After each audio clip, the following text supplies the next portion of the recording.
हाँ, मैम आप स्टार्ट करें। Okay, thank you.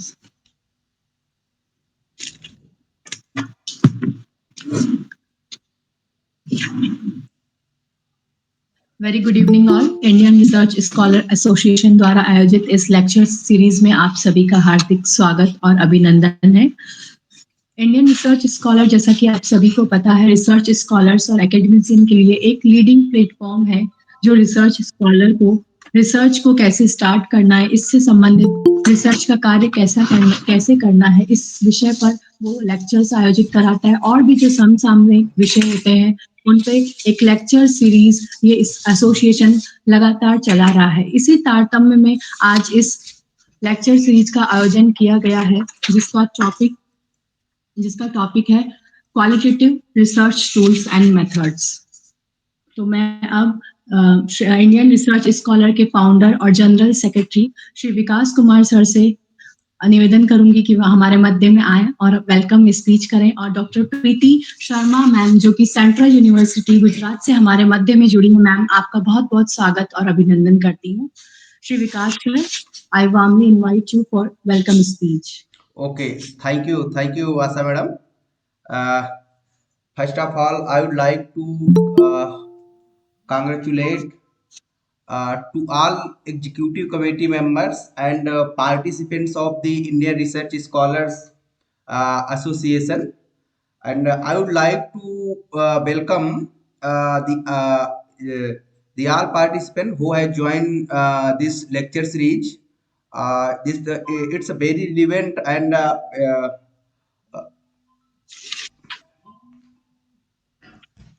yes, madam. जी मैम, जी ma'am. Okay ma'am, okay, 1 minute ma'am, मैं देखता हूँ। मेरी आवाज आ रही है सुनी जी? हेलो। यस सर, आप यस ओके, प्रीति मैम आप हमें सुन पा रहे हैं?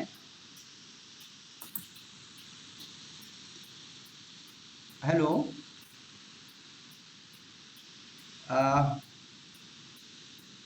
प्रीति मैम ज्वाइन किए हैं आई थिंक, और वो सुन नहीं पा रहे हैं, पता नहीं क्या है।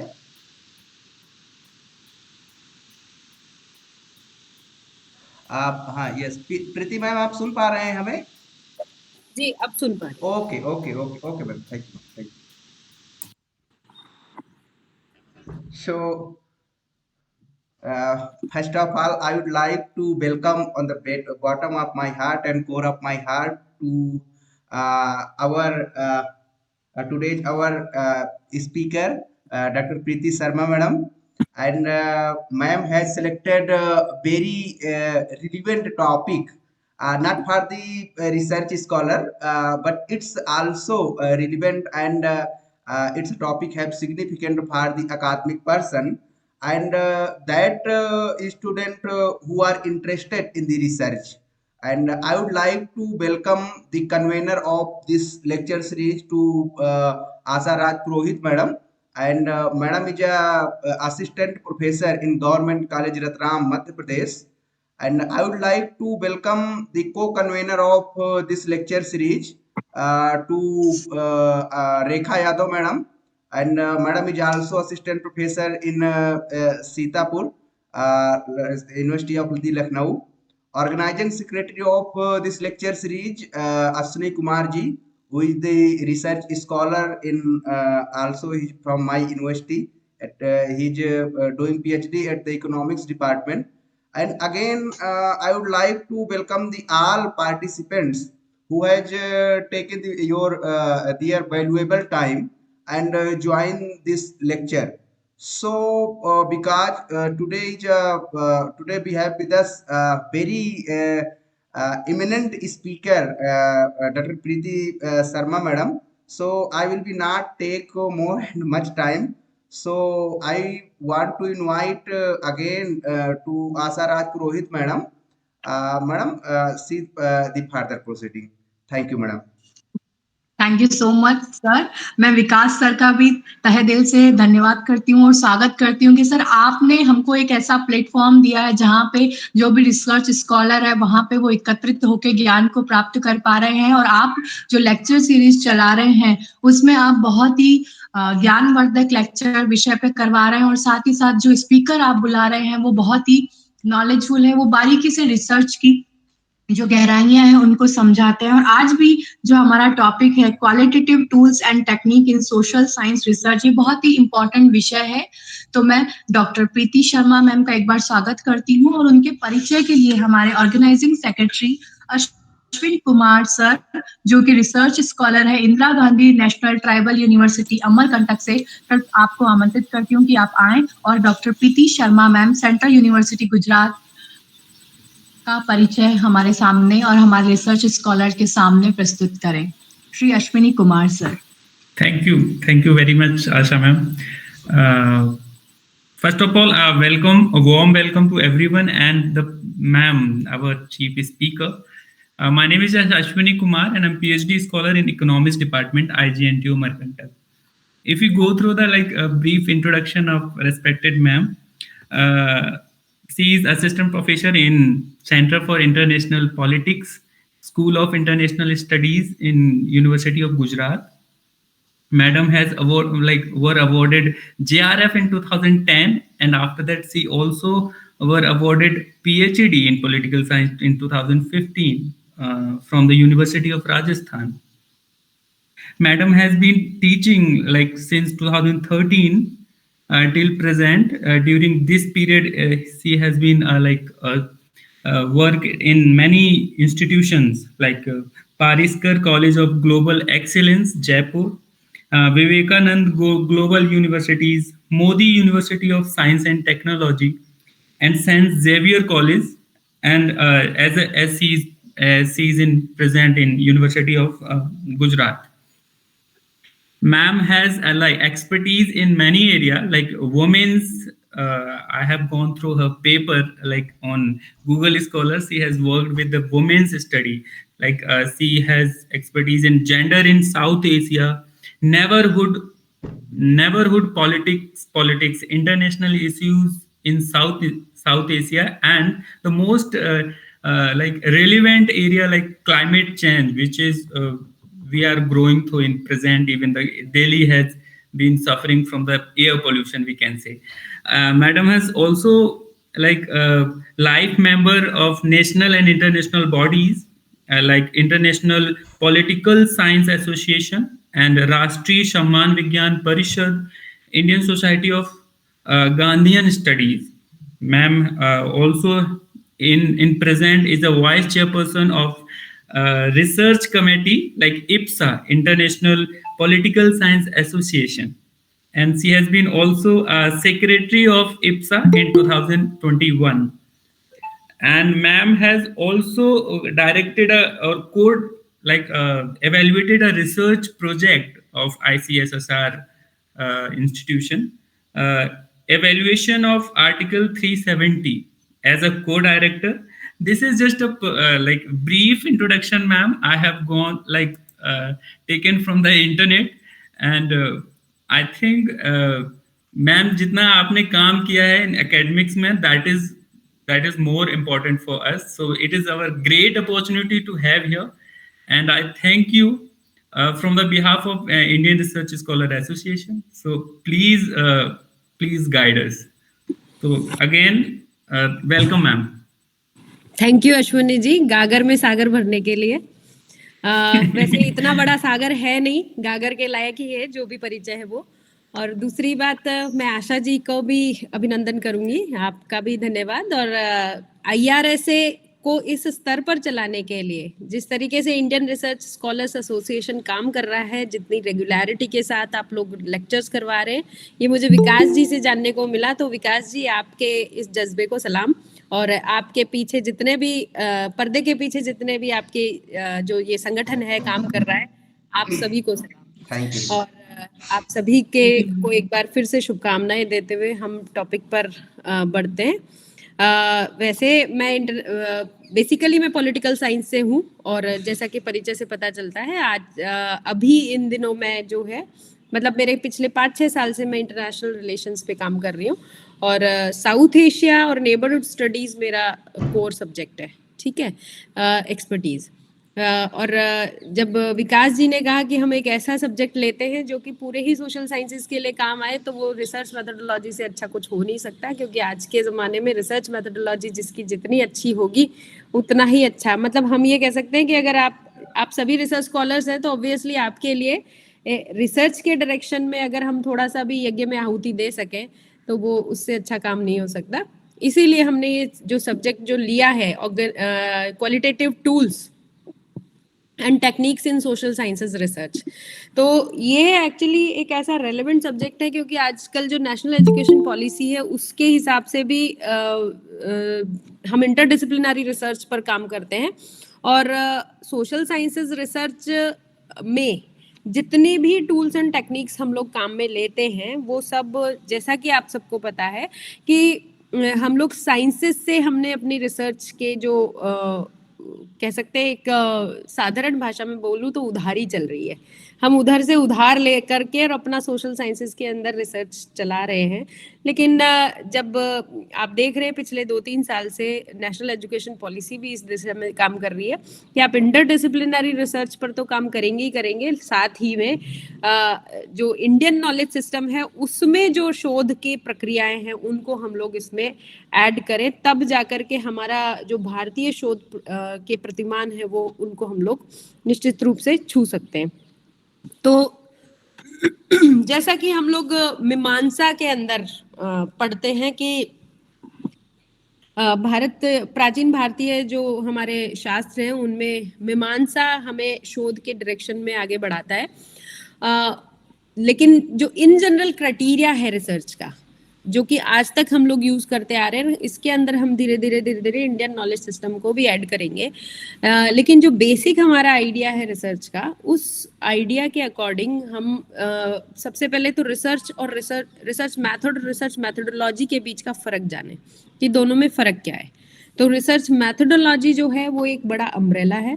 रिसर्च मेथड जो है वो सारे टूल्स जो हम उसमें काम में लेते हैं वो। तो रिसर्च मैथोडोलॉजी मतलब एक पूरी प्रक्रिया, शोध करने की पूरी जो प्रक्रिया है उसको हम लोग रिसर्च मैथोडोलॉजी बोलते हैं।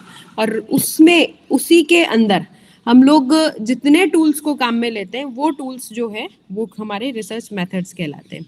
अब हम थोड़ा और नैरो डाउन करते हैं। हेलो, तो हमने सोशल साइंसेस के अंदर हेलो, रिसर्च टूल्स की बात करी। हाँ, सोशल ज्वाइन साइंसेस करो यार, मतलब ये एक ऐसा विषय है, एक ऐसा दायरा है जिसमें ज्वाइन करके आपकी लाइक कोई करना, तुरंत लेबोरेटरी देना। नहीं होती, समाज ही आपकी और क्या लेबोरेटरी नहीं है। मिला क्या पिछली बार? समाज लेबोरेटरी है मतलब आज जो हम लोग ये जो गूगल मीट जो हमने शुरू कर रखा है जिसमें इतने लोग जुड़े हुए हैं, ये भी हमारा एक लैब हो सकता है। ये आपका एक लैब सैंपल हो सकता है जिसके अंदर की कितने लोग जुड़े हुए हैं और किस विधा के साथ जुड़े हुए हैं और क्या सोच के साथ जुड़े हुए हैं और किन किन सब्जेक्ट से वो लोग आए हैं इस शोध को समझने के लिए, शोध की प्रक्रिया को समझने के लिए।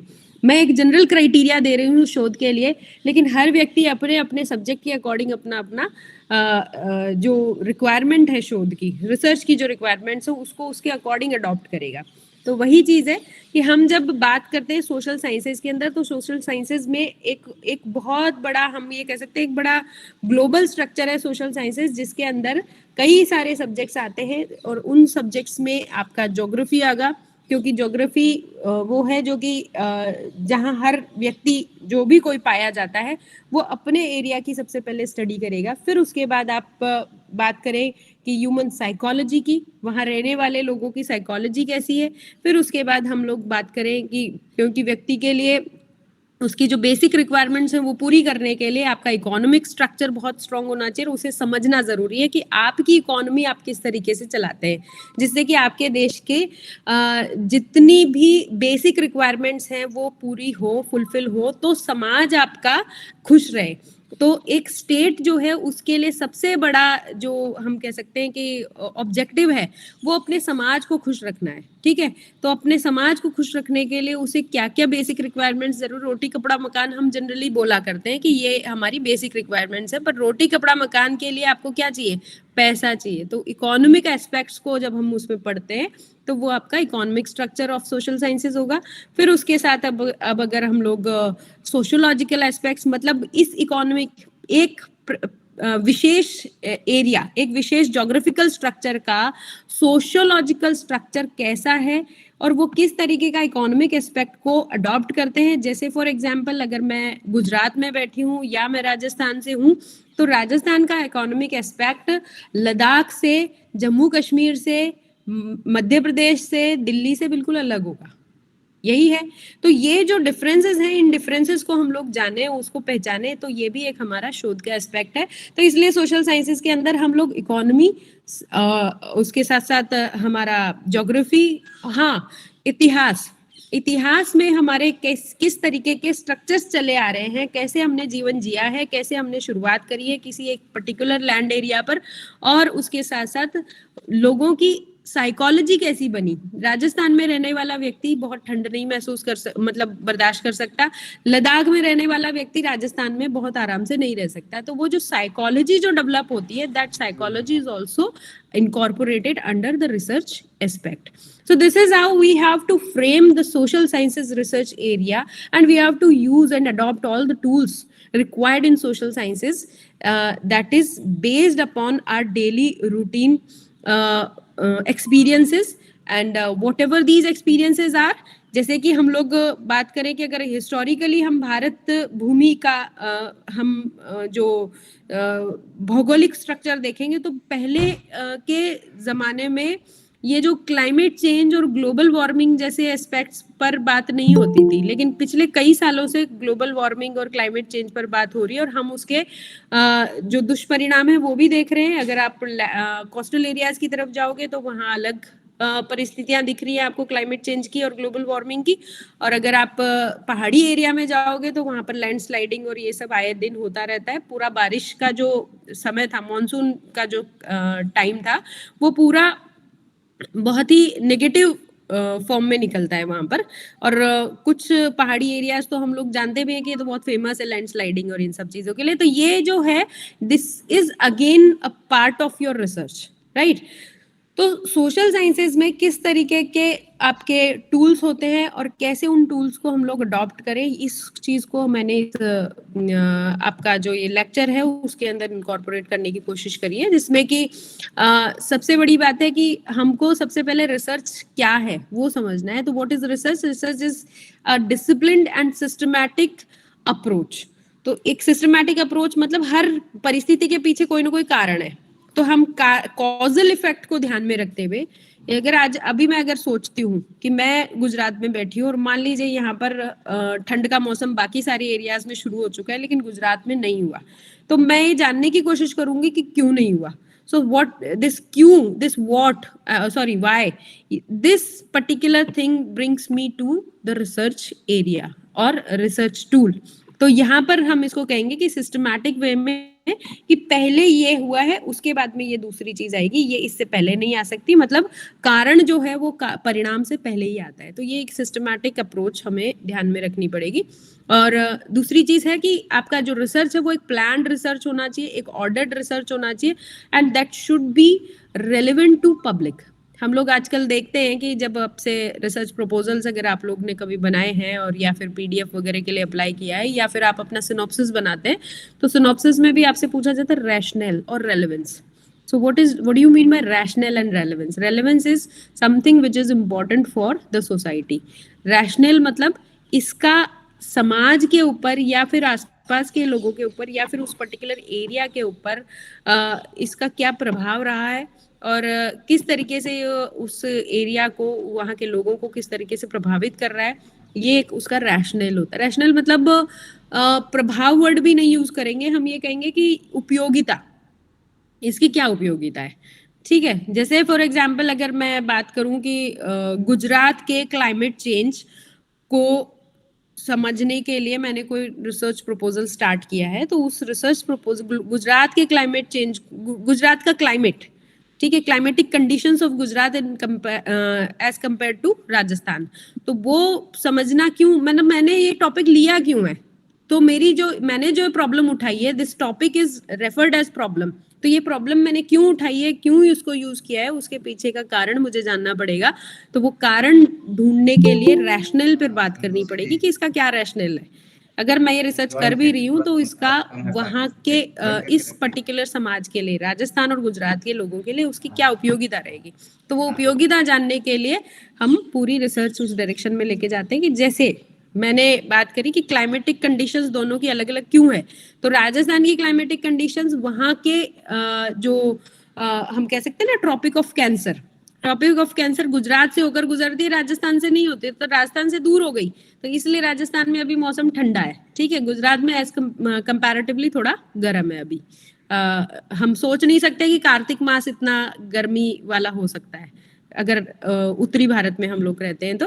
लेकिन गुजरात एक ऐसे एरिया में आता है जहां पर ट्रॉपिक ऑफ कैंसर निकलती है, तो वो दोनों भारत को दो हिस्सों में बांट देता है। एक तरीके से हम कह सकते हैं कि एक सीमा यहाँ से शुरू होती है। तो इसका रैशनल क्या है? रैशनल ये है कि यहाँ की जनता के लिए ये जो क्लाइमेटिक कंडीशंस है वो किस तरीके से उपयोगी, क्या हम इन लोगों को राजस्थानी खाना खिला सकते हैं, क्या राजस्थानी जो फूड आइटम्स, राजस्थानी कल्चर को यहाँ अडॉप्ट किया जा सकता है। तो पूरी तरह से नहीं कर सकते क्योंकि वो इनके स्वास्थ्य के लिए भी ठीक नहीं है, और गुजराती कल्चर को आप पूरी तरह से राजस्थान में अडॉप्ट नहीं कर सकते क्योंकि वहाँ की जो क्लाइमेटिक कंडीशंस है वो अलग है। तो this is how we have to define the rational first of all, and then implications और रेलेवेंस। रेलेवेंस मींस आपकी इस रिसर्च का रेलेवेंस क्या होगा। देन हमारा जो, क्योंकि आज ग्लोबलाइज्ड वर्ल्ड है, हमारा मैकेनिकल वर्ल्ड है, तो इसमें सबसे बड़ी हमारी जो कह सकते हैं objective of life, objective of a state is to enhance your economic conditions. तो आपकी इकोनॉमिक कंडीशंस में, आपकी प्रोस्पेरिटी बढ़ाने में, आपके देश में शांति स्थापित करने में, और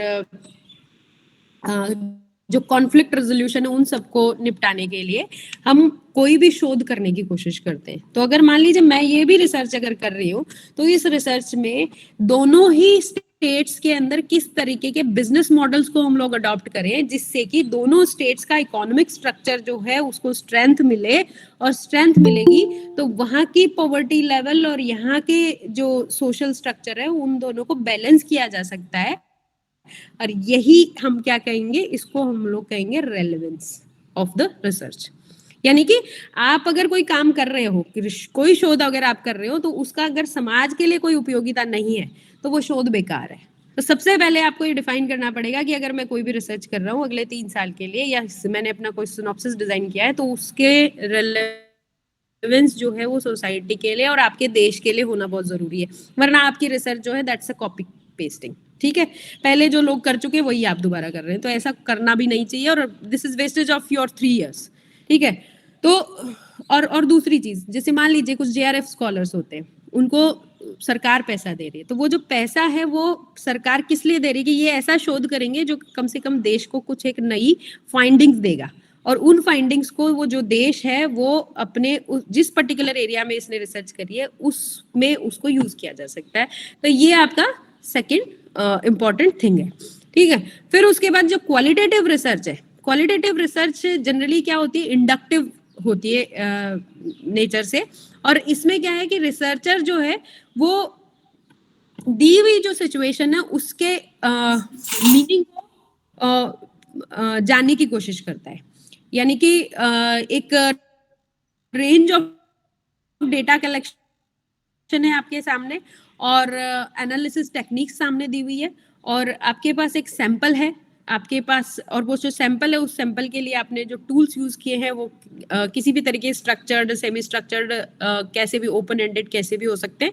तो आपके सामने एक डेटा दिया हुआ है, उस डेटा से आप कोई थ्योरी बिल्डअप करते हो, तो वो आपका जो क्वालिटेटिव रिसर्च है उसको इंगित करता है। अब सबसे बड़ी बात है कि मैंने जो 3-4 शब्द अभी यूज किए, तो उन 3-4 शब्दों का सबसे पहले हम मीनिंग समझ लें। पहली बात है कि इंडक्टिव जो रिसर्च होती है उस में हम लोग एक ऐसा इफेक्टिव मॉडल सामने रखते हैं, और एक ऐसा इफेक्टिव मॉडल हम लोग यूज करते हैं जिसमें कि नेचुरल जो सेटिंग है, मतलब आपका जो नेचुरल एनवायरनमेंट आपके सामने रखा हुआ है, उस एनवायरनमेंट को रिसर्चर डिटेल में समझने की कोशिश करता है, ठीक है, और एक्चुअल एक्सपीरियंसेस लेता है। जैसे आप सर्वे करने के लिए फील्ड में उतरते हैं, तो उस सर्वे प्रोसेस में आप एक एक व्यक्ति से मिलते हैं, ठीक है। जैसे फॉर एग्जांपल हम लोग अगर किसी एग्रीकल्चरल प्रोडक्ट की बात, बाजरा जो है वो पहले राजस्थान में होता था। मिलेट्स की आजकल हम लोग बात कर रहे हैं ना पिछले 1 साल से, तो जो मिलेट्स का जो यूज करना, मतलब मोटा अनाज पहले राजस्थान में बहुत यूज होता था। आजकल आप देख रहे हो कि पूरे देश में, दुनिया में सब जगह मिलेट्स को इंट्रोड्यूस करवाया जा रहा है। तो वो जो मिलेट्स हैं, मिलेट्स अपने अपने एरिया के, अपने अपने जोग्राफिकल एरिया के अकॉर्डिंग स्पेशल मिलेट्स होते हैं। ऐसा नहीं है कि आप बाजरा को जो है कहीं भी यूज कर सकते हो खाने के लिए, क्योंकि वो आपके डाइजेस्टिव सिस्टम के लिए भी हर जोग्राफिकल रीजन में इतना इफेक्टिव नहीं होगा। तो आप क्या कर रहे हो, आपने मान लीजिए कि 5 जिले लिए राजस्थान के, और उन 5 जिलों में आपने कंजम्पशन ऑफ बाजरा, इसके ऊपर आपको स्टडी करनी है। तो अगर कंजम्पशन ऑफ बाजरा मान लो कि इन 5 जिलों में अच्छा खासा है, तो फिर आपकी जो फाइंडिंग्स होगी, मतलब मैं रेलेवेंस बता रही हूँ इस रिसर्च की, कि इसकी रेलेवेंस ये होगी और इसके इम्प्लीकेशंस ये होंगे कि आप अपनी फाइंडिंग्स में सजेशन दे सकते हो कि इन एरियाज में कंजम्पशन बहुत ज्यादा है, तो हमें प्रोडक्शन बढ़ाना होगा, ठीक है। तो ऐसे में क्या है, आपको पर्टिकुलर एरिया में जाकर के एक पर्सनल एक्सपीरियंस लेने होते हैं, और इनमें पर्सनल एक्सपीरियंसेस के लिए आपको क्या होगा, एक सैंपल साइज डिसाइड करना पड़ता है। और एक सैंपल साइज क्या होगा, जैसे मान लीजिए कि 5 जिले लिए हैं, तो उसमें अपने 1500 लोगों का, यानी 1500 किसानों के प्रोडक्शन सिस्टम का आपको स्टडी करनी है। उनसे पर्सनली जाकर के मिलना है, या तो किसानों से या फिर सोसाइटी में किसी भी परिवार से या किसी से भी आप ये ले सकते हो, जो अपना सर्वे कर सकते हो। तो ऐसे में 1500 लोग हमने डिसाइड किए, और 300 जो है वो आपका हर एक जिले का होगा सैंपल साइज। अब 300 अगर हर जिले का एक सैंपल साइज होता है, तो आप हर बंदे से पर्सनली मिल रहे हो, तो आपके पास क्वेश्चनर होगा। क्वेश्चनर को हम लोग 2 तरह के क्वेश्चनर होते हैं, एक तो होगा आपका स्ट्रक्चर्ड और एक होता है आपका अनस्ट्रक्चर्ड, ठीक है। तो स्ट्रक्चर्ड क्वेश्चनर क्या होता है, जिसमें कि आपको सीधा सवाल करना है, सामने वाला आपको क्या करेगा, अगर आपने क्वेश्चनर रखा, तो क्वेश्चनर अगर आप पूछ रहे हो, तो सामने वाला उसको यस नो में और इस तरीके से जवाब देगा, तो वो आपका स्ट्रक्चर्ड होता है। अनस्ट्रक्चर्ड क्वेश्चंस क्या होते हैं, अनस्ट्रक्चर्ड क्वेश्चंस वो हैं जिनके अंदर की आपको सवाल रखने हैं, लेकिन वो क्वेश्चंस ओपन रहेंगे, और आपका जो रिस्पोंडेंट है वो आपको उस फॉर्म में जवाब देगा जैसा कि उसको अपनी एक्सपीरियंस से लगता है। जैसे कि आपने सवाल किया कि आपके यहाँ बाजरा का जो प्रोडक्शन है वो ज़्यादा है या फिर कंजप्शन ज़्यादा है, तो क्यों है। तो जब आपने क्यों वर्ड यूज़ कर दिया, तो क्यों वर्ड के लिए वो जो अपना जो डिस्क्रिप्शन देगा, वो अनस्ट्रक्चर्ड क्वेश्चन का पार्ट होता है। मेरे हिसाब से यहाँ तक का सारा क्लियर है, अगर नहीं है तो हम इसको फिर से डिस्कस कर सकते हैं। तो स्ट्रक्चर्ड और अनस्ट्रक्चर्ड क्वेश्चंस इस तरीके से होते हैं। सेमी स्ट्रक्चर्ड क्वेश्चन में क्या होगा कि दोनों की क्वालिटी मिक्स होगी, और ऐसे जो क्वेश्चंस होते हैं उनको हम लोग जो है इन 3 कैटेगरी में रखते हैं। फिर एक होता है शेड्यूल ये होगा कि आपको अपना क्वेश्चनर जो है वो किसी भी फॉर्म में हो सकता है, स्ट्रक्चर्ड, अनस्ट्रक्चर्ड, सेमी स्ट्रक्चर्ड, उसको आप लेके जाएंगे फील्ड में, और आप पूछेंगे और आप खुद लिखेंगे आंसर्स को। तो जब आप खुद आंसर्स को उनसे पूछ करके लिख रहे हैं, तो उसको हम लोग शेड्यूल कहते हैं। तीसरी चीज आपका जो है वो है open ended interviews. Open ended interviews को हम किसी भी फॉर्म में कंडक्ट कर सकते हैं, जैसे कि हम लोग ग्रुप डिस्कशन जो है वो भी कंडक्ट करवा सकते हैं, या फिर हम लोग पर्सनल इंटरव्यूज भी ले सकते हैं। और पर्सनल इंटरव्यूज में वो आपका एक केस स्टडी भी बन सकता है, क्योंकि आप ओपन एंडेड क्वेश्चंस मतलब अपने हिसाब से सवाल कर रहे हैं, तो वो जो सवाल है उन सवालों को वो अपने पर्सनल एक्सपीरियंस के अकॉर्डिंग उनका जवाब वो दे रहे हैं। तो इस तरीके से ये एक इफेक्टिव मॉडल है जिसको कि हम यूज कर सकते हैं। और इसमें मतलब आप कह सकते हैं इंटरप्रेटिव मटेरियल प्रैक्टिसेस यूज की। इंटरप्रेटिव मतलब आप जो सवाल कर रहे हैं या फिर जो आपका ऑब्जेक्टिव ऑफ रिसर्च है, उस ऑब्जेक्टिव ऑफ रिसर्च को किस तरीके से समझाना है, किस सामने वाले तक आपकी बात पहुंच जाए, आपके रिस्पोंडेंट तक, और आपका रिस्पोंडेंट आपको अपने आपके सवालों का उस फॉर्म में जवाब दे सके कि आप उसको प्रॉपरली इंटरप्रीट कर सकें एनालिसिस में। तो ये एक सबसे इम्पोर्टेंट चीज है किसकी, क्वालिटेटिव रिसर्च टूल की। और ये एक मल्टी मेथड प्रोसेस होता है जिसमें आप कई सारे मेथड यूज करते हैं। जैसे फोकस ग्रुप आप यूज करेंगे। फोकस ग्रुप मतलब कुछ पर्टिकुलर लोग, जैसे मान लीजिए एक जिला है, सिरोही जिले के अंदर अगर आप रिसर्च करने जा रहे हैं, तो उस सिरोही जिले में आपने एक पर्टिकुलर गांव के अंदर कुछ खास लोगों को आपने चूज किया कि इन सब लोगों के साथ एक जगह इकट्ठा करके इनसे बात करनी है, तो that is focus group discussion. तो वो फोकस ग्रुप डिस्कशन आपके लिए एक अच्छा केस स्टडी बन सकता है। उसके साथ साथ एक नेचुरलिस्टिक अप्रोच होती है, और नेचुरलिस्टिक अप्रोच मतलब है क्या एक्चुअली, हम बात किसके बारे में कर रहे हैं, हम शोध के बारे में बात कर रहे हैं, बहुत बड़ा वर्ड है, ठीक है, हम रिसर्च की बात कर रहे हैं, बहुत बड़ा वर्ड है, लेकिन कर तो बात ही रहे हैं ना। आपका जो रिस्पोंडेंट है, रिस्पोंडेंट शब्द आपने पर्टिकुलरली उसके लिए टेक्निकल यूज कर लिया, लेकिन कर तो बात ही रहे हैं। जैसे कि आप अपने घर जाते हैं और घर जाकर के आप अपने परिवार से बात करते हैं, बस उसी तरीके से, और उस बातचीत में ही आपके पास कुछ इन्फॉर्मेशन निकल के आती है। जैसे मान लीजिए हमें हमारे परिवार की हिस्ट्री नहीं पता, ठीक है, आपको अपने दादा तक सब कुछ पता है, दादा के पीछे का जो फैमिली ट्री है उसके बारे में आप कुछ नहीं जानते हैं, तो आप अपने दादा से ही बात करेंगे। दादा से जो बात करेंगे उससे जो इन्फॉर्मेशन निकल के आएगी, that is a naturalistic approach. और वो naturalistic approach it comes under your qualitative research method and it is totally interpretive. आप आज के जमाने के व्यक्ति हैं, आपको आपके आसपास का जो एनवायरनमेंट है वो और आपके दादा परदादा के आसपास का जो एनवायरनमेंट था वो, उसमें दिन रात का अंतर है। तो उस दिन रात के अंतर को समझने का जो तरीका है, किस तरीके के आपके सवाल होंगे आपके दादाजी के साथ अपने फैमिली ट्री को जानने के लिए, अपने फैमिली कल्चर को जानने के लिए, दैट इज टोटली इंटरप्रेटिव। अब वो आपको पूरा इंटरप्रिटेशन नहीं देंगे, लेकिन आपको समझना होगा कि आज का जमाना ऐसा क्यों है और उस समय जो हमारा कल्चर था वो ऐसा क्यों था। सो दिस इज ये जो क्वालिटेटिव रिसर्च मेथड है, ये हम लोग अब इतनी हम बातें कर चुके क्वालिटेटिव रिसर्च मेथड की, पर मैं ये पूछती हूँ कि क्वालिटेटिव रिसर्च मेथड यूज क्यों किया जाता है। सीधी सी बात है, क्वालिटेटिव रिसर्च मेथड समाज को समझने के लिए यूज किया जाता है। समाज को हम समझेंगे, समाज के एक जो विशेष समूह है उसको हम समझेंगे, और उसके कल्चर को, उसके इतिहास को, उसकी आर्थिक व्यवस्था को, इनको सबको जान करके भविष्य के लिए हम कुछ योजना का निर्माण कर सकते हैं। Excuse me. तो ये जो भविष्य की योजना का निर्माण है वो क्यों किया जा रहा है, क्योंकि हमारा शोध का सबसे बड़ा एम यही होता है कि हमारी फाइंडिंग्स किस तरीके से हमारे फ्यूचर को डिजाइन करें। तो आपकी रिसर्च डिजाइन फिर उस फॉर्म में होगी कि सबसे पहले आपको टाइटल डिफाइन करना है, फिर उसका एम डिफाइन होना चाहिए, फिर उसके ऑब्जेक्टिव्स डिफाइंड होने चाहिए, फिर रिसर्च क्वेश्चंस डिफाइंड होने चाहिए, और अगर सोशियोलॉजिकल रिसर्च है बेसिकली तो, और साइकोलॉजिकल है तो आप उसमें हाइपोथेसिस डिजाइन कर सकते हैं। तो इस तरीके से हमारा रिसर्च का डिजाइन होता है। अच्छा, दूसरी चीज है इसकी, जो हम लोग कैरेक्टरिस्टिक्स पढ़ रहे थे उसमें जैसे इंटरप्रेटिव हुआ, नेचुरलिस्टिक हुआ, ये एक ऐसा सोशल साइंसेस रिसर्च है जो कि नॉन न्यूमेरिकल डेटा के साथ काम करता है। नॉन न्यूमेरिकल डेटा मतलब जब ओपन एंडेड क्वेश्चंस होंगे तो उसमें नॉन न्यूमेरिकल डेटा होगा, क्योंकि वो पूरा वर्बेटिम बेस्ड होता है, किसने क्या बोला और उस बोले हुए पूरे पैराग्राफ को आप किस तरीके से इंटरप्रीट कर रहे हैं, कौन से पर्टिकुलर वर्ड्स को, वैल्यू सिस्टम को आप यूज कर रहे हैं अपने एनालिसिस में, that comes under the non numerical data, जो कि इंटरप्रिटेशन को स्ट्रॉन्ग करता है आपकी। जैसे फॉर एग्जाम्पल आपने मुझसे पूछा कि आज आप ये लेक्चर क्यों ले रही हैं, तो मेरा जवाब अपना होगा।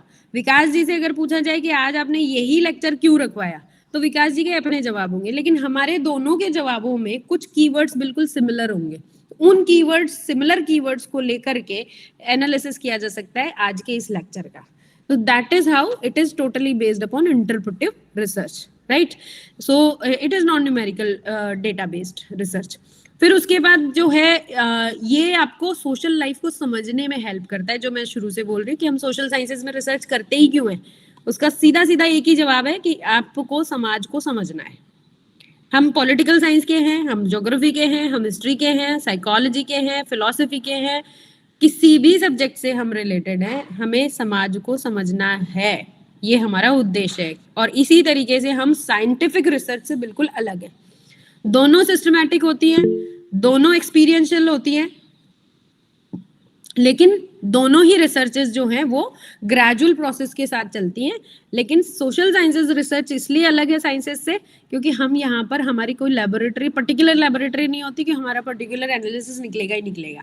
हम व्यक्ति के मूड के हिसाब से हमारा एनालिसिस निकलता है। जैसे फॉर एग्जाम्पल मैंने आज 10 लोगों का रिसर्च किया और मेरा क्वेश्चन ये था, मेरी रिसर्च प्रॉब्लम ये थी कि स्टूडेंट्स जो है वो बाहर जो स्टूडेंट्स रहते हैं यूनिवर्सिटीज में, हॉस्टल्स में, वो त्योहारों पर कितना घर जाते हैं। ठीक है, तो त्योहारों पर अब आप पूछेंगे कि इस ऐसे रिसर्च की रेलेवेंस क्या है। तो ऐसे रिसर्च की रेलेवेंस ये होगी कि हम ये जानने की कोशिश कर रहे हैं कि हमारा समाज का जो स्ट्रेंथ है वो समाज की स्ट्रेंथ हमारी बनी हुई है या नहीं। क्योंकि त्योहार हमारे यहाँ शॉपिंग करने के लिए नहीं मनाए जाते। हमारे यहाँ जो त्योहार है वो एक व्यक्ति को दूसरे व्यक्ति के साथ जोड़ने के लिए मनाए गए। तो अगर हमारे बच्चे ही अगर परिवार से मिलने नहीं जा रहे हैं त्योहारों पर, तो फिर इन त्योहारों की रेलेवेंस क्या रह जाएगी। अगर आप अपने दादाजी से, परदादाजी से भी अगर बात कर सकते हैं तो उनसे अगर वो हैं घर में, तो उनसे अगर आप बात करेंगे तो वो खुद आपको बताएंगे कि त्योहारों पर किस किस तरीके की कस्टम्स चला करती थी। और उनसे आप इंटरप्रेट करेंगे, अरे ये तो ऐसी कस्टम्स हैं जिससे कि परिवार जुड़ते हैं आपस में। घर के 4 बच्चे भी अगर 4 दिशाओं में पढ़ने के लिए गए हुए हैं, अगर त्योहार पर वो नहीं आ रहे घर पे, तो फिर इन त्योहारों की रेलेवेंस क्या रहेगी। तो हमारे समाज की जो एकता है, जो हम कहते हैं कि हम वेस्टर्न सोसाइटी से इसलिए अलग माने जाते हैं क्योंकि हम किसी भी स्थिति में अपने परिवार की यूनिटी को मेंटेन करके रखते हैं। और जब परिवार, क्योंकि स्मॉलेस्ट यूनिट है, तो परिवार की एकता मेंटेन रहेगी तो अड़ोसी पड़ोसी के साथ तो आप वैसे ही मैनेज करते हो। ठीक है, मैनेज नहीं करते, सॉरी, आप अड़ोसी पड़ोसी के साथ भी अपने संबंधों की प्रगाढ़ता बना के चलते हो। घर जाते हो, अड़ोसी पड़ोसी भी पूछते हैं अच्छा आ गए क्या। तो ये सब क्यों है, क्योंकि वो भी आपको वो इंपॉर्टेंस दे रहे हैं, क्योंकि आपके समाज ने आपको यही सिखाया है। तो इसलिए ये है कि अगर ऐसा मैं रिसर्च करती हूँ तो ये हमारा एक इंटरप्रेटिव रिसर्च होगा। और यहाँ पर एक टारगेटेड पॉपुलेशन है, मैंने स्टूडेंट्स को टारगेट किया है यहाँ पर, वो मेरे रिस्पोंडेंट होंगे और मैं उनसे सवाल करूंगी और उनसे जो मैंने पूछे हैं वो मेरी ऑब्जर्वेशन होगी और ऑब्जर्वेशन से मैं इंटरप्रेट करके और अपने पूरे इवेंट को मैं डिफाइन करूंगी और एनालाइज करके और इसके लिए सजेशन और फाइंडिंग्स डिराइव करूंगी। तो ये जो है हमारा नॉलेज सिस्टम है, इंडियन नॉलेज सिस्टम, उससे इस तरीके से हमारा जो रिसर्च सिस्टम है सोशल साइंसेस का वो उसके साथ जाके जुड़ता है। क्वालिटेटिव रिसर्च में क्या क्या चीजें इंक्लूड होती हैं, लॉजिक इंक्लूडेड है।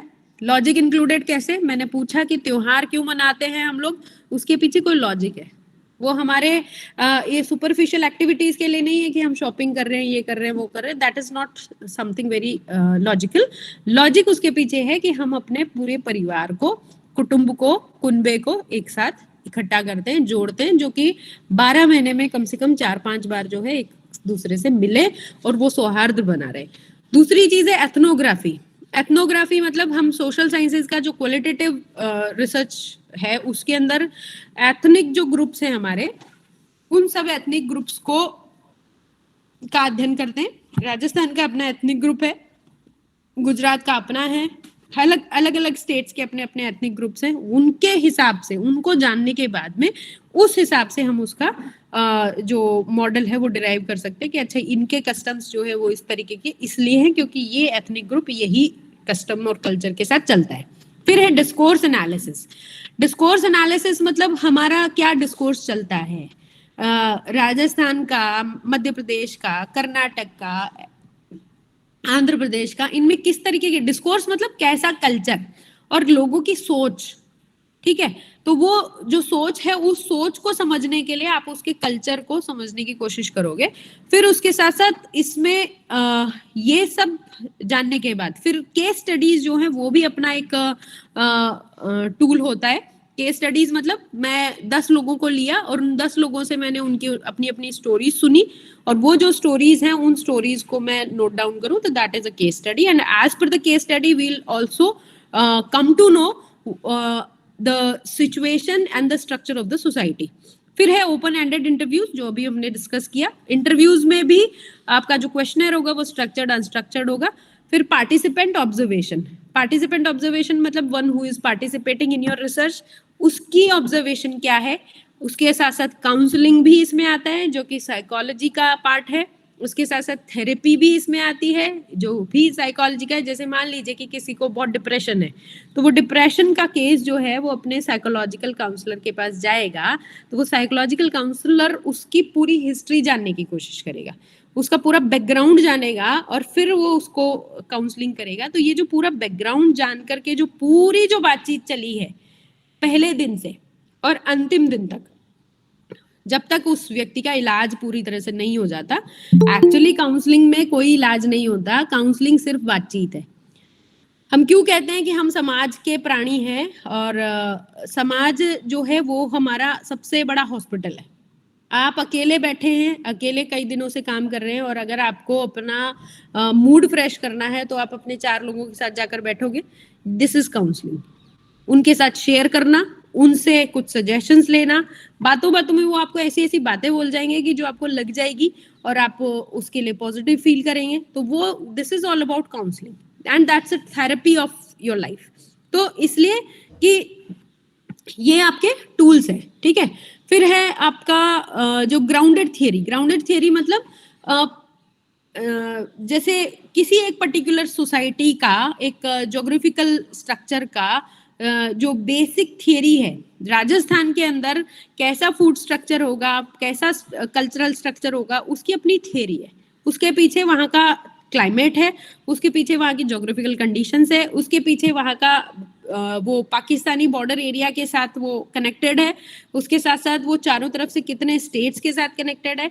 तो राजस्थान का जो कल्चर होगा उसकी अपनी थियरी होगी। मिक्स कल्चर जो भी दिख रहा है आपको उसकी और सबसे बड़ा एग्जाम्पल अगर आप बात करो कि दिल्ली का जो कल्चर है उसके पीछे क्या ग्राउंडेड थियरी है, तो that is totally appealing theory.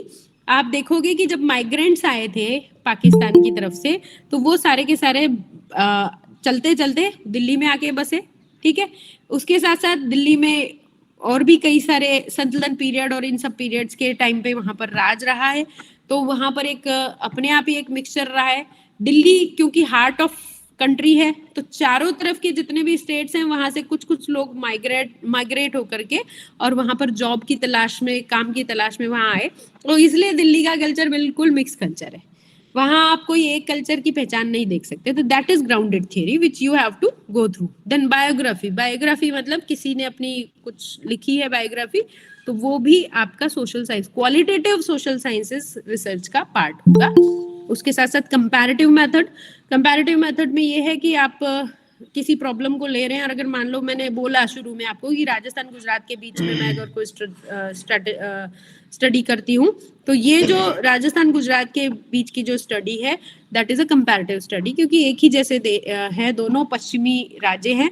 तो पश्चिमी राज्यों के क्लाइमेटिक कंडीशंस बहुत ज्यादा डिफरेंट तो नहीं है, इसीलिए इन दोनों के बीच हम लोग कंपैरिजन कर सकते हैं। जो एक जैसा दिखता है उसके बीच कंपैरिजन होता है, जो बिल्कुल एक दूसरे से अपोजिट हो उसमें कंपैरिजन हम लोग नहीं करते।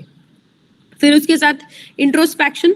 इंट्रोस्पेक्शन मतलब आप किसी पर्टिकुलर सेंटेंस से, किसी के पैराग्राफ से, किसी आंसर से आप क्या इंट्रोस्पेक्ट करते हैं, क्या उसको समझते हैं, कैसे एनालाइज करते हैं। फिर आपका लिटरेरी क्रिटिसिज्म। लिटरेरी क्रिटिसिज्म मतलब आपने क्या क्या लिटरेचर पढ़ा है, उस लिटरेचर को पढ़ करके उसका कैसे रिव्यू किया और उसको कैसे क्रिटिसाइज किया और आपके काम का उसमें से क्या निकला, क्या रिसर्च गैप आए, that is all about literary criticism. और उसके साथ साथ historical research.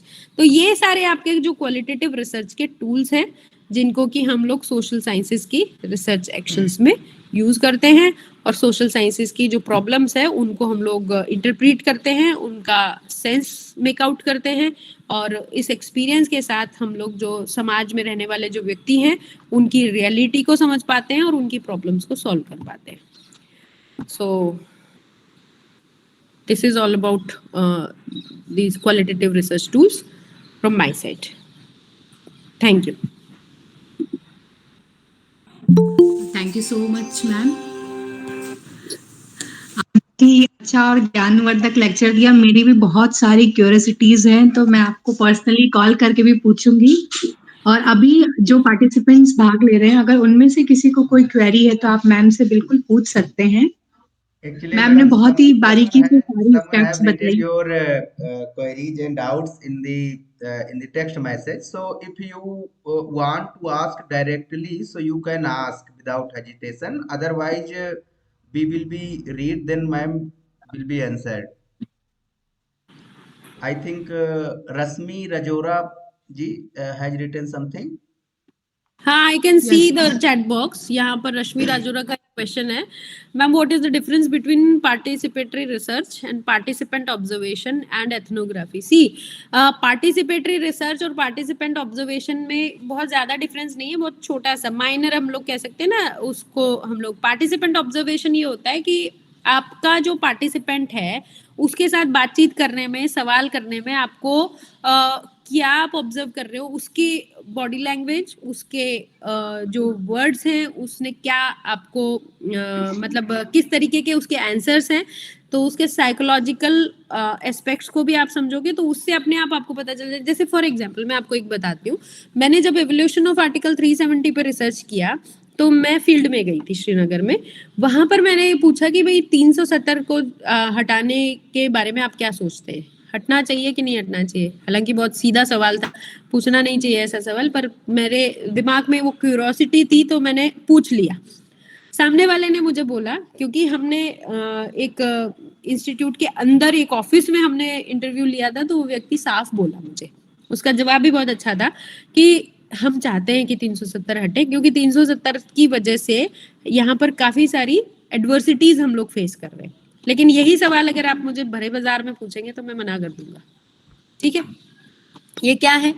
This is participatory research, मतलब उसका ऑब्जर्वेशन। मैंने ये ऑब्जर्वेशन फील किया कि वो व्यक्ति, अच्छा ये एक ही सवाल नहीं था, मेरा एक और सवाल था कि इसके पीछे की कहानी क्या है। तो वो जिस तरीके से उसने मुझे कहानी सुनाई ना, मतलब क्योंकि आपका पढ़ा हुआ था, लिटरेचर रिव्यू किया हुआ था, तो इस वजह से आपको हंसी भी आएगी। ऐसे ऐसे वो स्टोरी मुझे बताई गई तो कि हमारे ऊपर जो भारत पर जो जम्मू कश्मीर पर जो आक्रमण हुआ था उस समय कबायलियों का, तो वो आक्रमण में उनको कुछ नहीं चाहिए था, वो सिर्फ जो सनावर होता है, सनावर की जो डंडियां होती है वो चांदी की होती है, वो सिर्फ उसके लिए आक्रमण कर रहे थे। Can you imagine? आपका देश पिछले 70-75 साल से एक इतनी बड़ी समस्या से जूझ रहा है, वो सिर्फ सनावर की उन डंडियों की वजह से। सनावर मतलब वो कैटल होती है उनकी, जिसमें कि चाय रखी जाती है और वो उसका जो आगे का जो नोजल होती है वो चांदी की होती है। तो सुन करके आश्चर्य भी होता है। तो ये पार्टिसिपेटरी ऑब्जर्वेशन है जिसमें कि आप उसकी बॉडी लैंग्वेज, उसके शब्दों को, उसकी भाव को, उसकी भंगिमा को, उसको समझेंगे और फिर अपना एनालिसिस खुद करेंगे कि अच्छा ये व्यक्ति मुझे किस तरीके से बरगलाने की कोशिश कर रहा है या फिर ये मुझे सच नहीं बताना चाह रहा। दूसरी चीज पार्टिसिपेटरी रिसर्च ये होगी कि आप, हाँ दोनों एक ही चीज है, ऑब्जर्वेशन और रिसर्च एक ही बात है। ऑब्जर्वेशन मतलब आप ऑब्जर्व कर रहे हैं, रिसर्च मतलब आप रिसर्च, क्योंकि आपका वो ऑब्जेक्टिव है तो आप रिसर्च करने के लिए उतरे हैं, तो उसमें आपने ऑब्जर्व भी किया है, आपने क्वेश्चंस भी पूछे, आपने उनके आंसर्स भी लिए हैं और उसको इंटरप्रेट भी किया, एनालाइज भी किया है। और एथनोग्राफी ये है कि किसी पर्टिकुलर रीजन की जो एथनिक ग्रुप है उसके कल्चर को, उसकी ज्योग्राफी, इकोनॉमी, उन सबको जानने की कोशिश करना और फिर उसको इंटरप्रेट करना कि भाई ये लोग ऐसे क्यों बिहेव करते हैं, ऐसे क्यों रहते हैं, ऐसे क्यों इनका कल्चर है ये।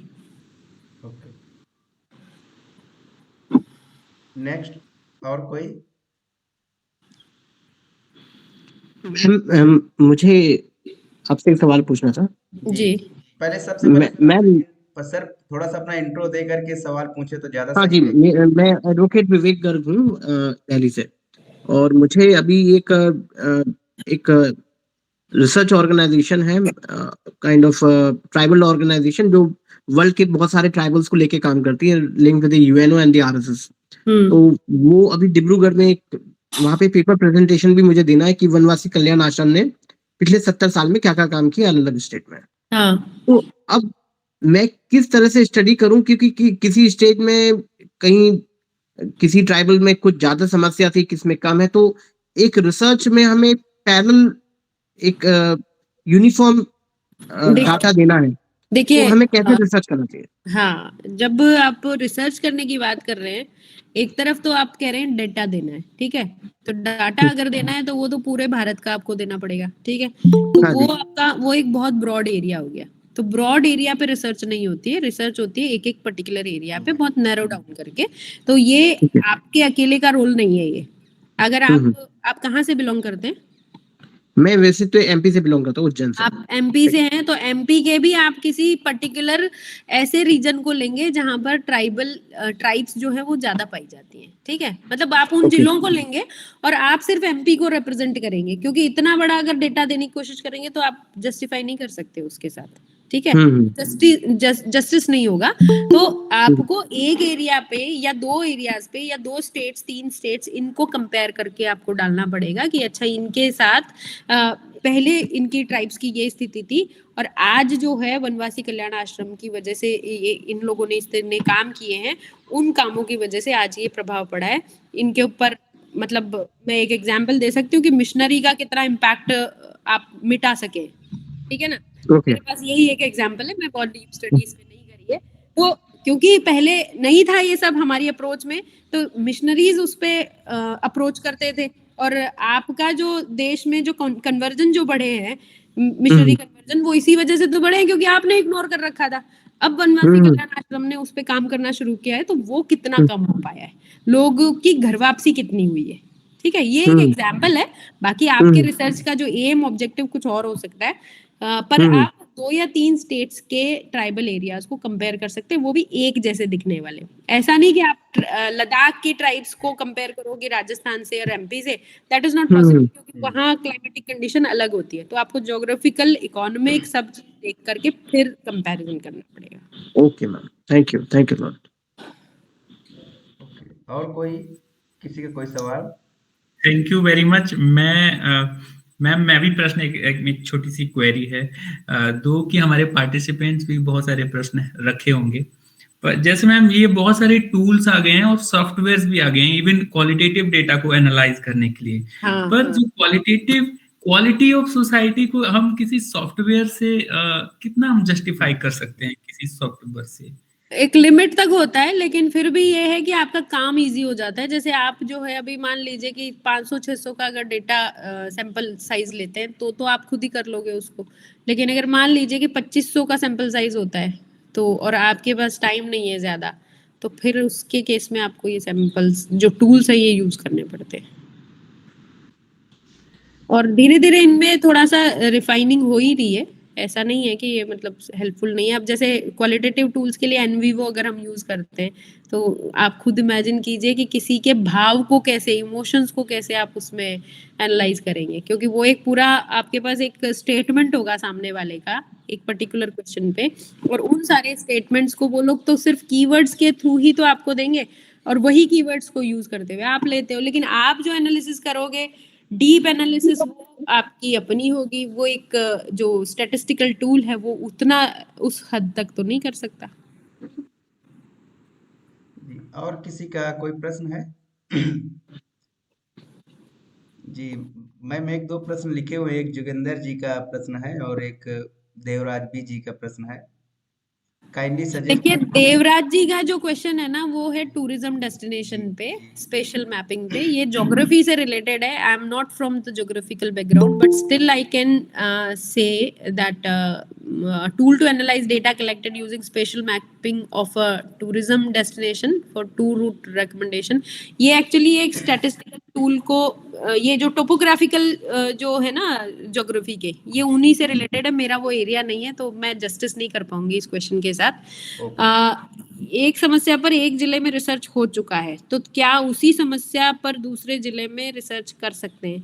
कर सकते हैं, पर कंपैरेटिव एनालिसिस कीजिए ना, उसको नया डायमेंशन दीजिए। जोगिंदर सिंह जी का जो क्वेश्चन है उस पे मैं बता रही हूँ कि आप कर सकते हो, जैसे फॉर एग्जांपल आप उज्ज्वला योजना पे काम कर चुके हैं एक जिले में, अब आप दूसरे जिले में काम करना चाहते हो, तो दोनों की कंडीशन अलग है, दोनों का ज्योग्राफिकल जो स्ट्रक्चर है, पॉपुलेशन स्ट्रक्चर है, वो बिल्कुल अलग होगा, तो दोनों पहले की रिसर्च हो चुकी है, दूसरे की कर सकते हो और दोनों का कंपैरिजन कर सकते हो, जी तो पॉसिबल है, ऐसा नहीं है। जी चलिए। और how will we do the transcription of an interview, इसके लिए टूल्स आते हैं, जैसे एनवीवो मैंने बताया ना कि उसका जो उसमें आप क्वेश्चन होगा, क्वेश्चन का रिस्पॉन्स डालेंगे और फिर सारे जो क्वेश्चंस है उनके रिस्पॉन्सेज को कलेक्टिवली आप एनालाइज करेंगे। Okay okay ma'am. मैम एक थोड़ा सा मेरा जो टॉपिक है थोड़ा सा ज्यादा ही कॉम्प्लिकेटेड हो गया है। टॉपिक का जो टाइटल है ना वो बहुत ही इजी है, पर वो थोड़ा सा कॉम्प्लिकेटेड हो गया है, तो मैं आपके सामने रखना चाहूंगी। अगर आप मुझे बिल्कुल। सजेशन देंगे तो मेरे लिए बहुत हेल्पफुल होगा। जी जी जी। मेरा जो टॉपिक है वो है पंचायती राज व्यवस्था में विभिन्न वर्गों की महिलाओं की स्थिति, सहभागिता एवं समस्याओं का तुलनात्मक अध्ययन मध्य प्रदेश के रतलाम जिले के विशेष संदर्भ में। तो ये बहुत सीधा सा मैंने लिया था, पर आरडीसी में ना इसको कंपैरेटिव बना के बहुत ही कॉम्प्लिकेटेड सा हो गया है थोड़ा। क्या कंपैरेटिव में कॉम्प्लिकेटेड हुआ? किसका कंपैरिजन करना है आपको? इसमें विभिन्न वर्गों की महिलाओं की स्थिति, तो उसमें ये है कि SC ST जनरल OBC इनकी वुमेन्स को अपन ले रहे हैं। करना तो रतलाम का ही है। हाँ रतलाम का, हाँ मध्य प्रदेश के सिंपल रतलाम। है ये एक्चुअली ये कॉम्प्लिकेटेड नहीं है। देखिए आशा जी, इसमें क्या है कि अगर आप सिंपल सा जैसे आपके सामने रतलाम का जो पंचायती राज सिस्टम है, तो रतलाम के जितने भी गांव आएंगे उनका पंचायती राज सिस्टम को आपको स्टडी करना है। तो अब सीधी सीधी स्टडी तो बहुत हो चुकी है ना भारत में। मैं बताऊं आपको, जितने स्टेट्स हैं उनमें सबसे ज्यादा जो स्टडी हुई है वो पंचायती राज सिस्टम पे हुई है।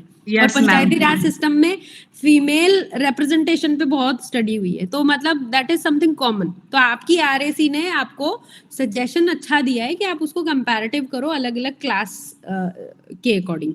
तो उसके ये तो बहुत आपका अच्छा हो गया, इनोवेटिव हो गया। बल्कि इसमें क्या होगा, क्योंकि यहाँ पे डाइवर्सिटी रतलाम में ना डाइवर्सिटी क्योंकि एक बेल्ट पूरा SC ST का है। अलग अलग कैटेगरी की जो फीमेल्स होंगी उनका रिप्रेजेंटेशन कितना है वो आपको जानना पड़ेगा कि आपको, और आपको खुद को पता लगेगा कि जनरल कैटेगरी की कितनी पार्टिसिपेट करती हैं, और जो SC ST OBC और जो स्पेशल जो आपका वो है क्राइटेरिया, उस सबसे कितनी फीमेल्स, कितना परसेंटेज इनका रिप्रेजेंटेशन है। तो भाई लोकसभा में अगर आपको रिप्रेजेंटेशन मिल रहा है तो आपको तो इस पे करना चाहिए, अच्छा काम है ये तो। हाँ, इसमें कहीं प्रॉब्लम आपको फील हो रही है तो I am always open to suggest you. Okay okay ये अच्छा टॉपिक है। मैं हाँ टॉपिक पहले तो थोड़ा सीधा था, पर अब थोड़ा सा हो गया है, तो मुझे भी अच्छा लग रहा है कि ठीक है मैं जान पाऊंगी कि कितना ST का पार्टिसिपेशन होता है, कितना जनरल का हो रहा है, और वो एक्चुअली खुद काम कर रही है कि नहीं कर रही है सीधे पीछे। टॉपिक पे रिसर्च नहीं होती कभी भी। Yes yes ma'am. मैम आपका ईमेल मिल सकता है? जी बिल्कुल मिल सकता है सर। हम ग्रुप में अवेलेबल करा देंगे, है ना सर। अभी मैं ओके जी सर, अभी हमको लेक्चर पर फोकस एक कोई अब एक only we will be take only one question. एक यदि कोई पार्टिसिपेंट क्वेश्चन करना चाहते हैं तो एक प्रश्न हम लेंगे, फिर हम लोग लेक्चर को एंड करेंगे। ओके आशा जी। हाँ thank you so much ma'am, आपने बहुत अच्छा, और सारे जो प्रॉब्लम थी सबकी आपने सॉल्व करी। अब हमारे रेखा, आपकी आवाज कट गई। जी जी जी। और after inviting the vote of thanks, so madam I think कि जहाँ तक से मैं देख पा रहा हूँ कि dean sir doctor Manish sir I think ये लेक्चर ज्वाइन किए हुए हैं, मैं उनको देख रहा था। तो सर हम अपने एसोसिएशन की तरफ से आपका भी स्वागत करते हैं सर। शायद डॉक्टर मनीष सर हैं, आपके ही सेंटर से हैं।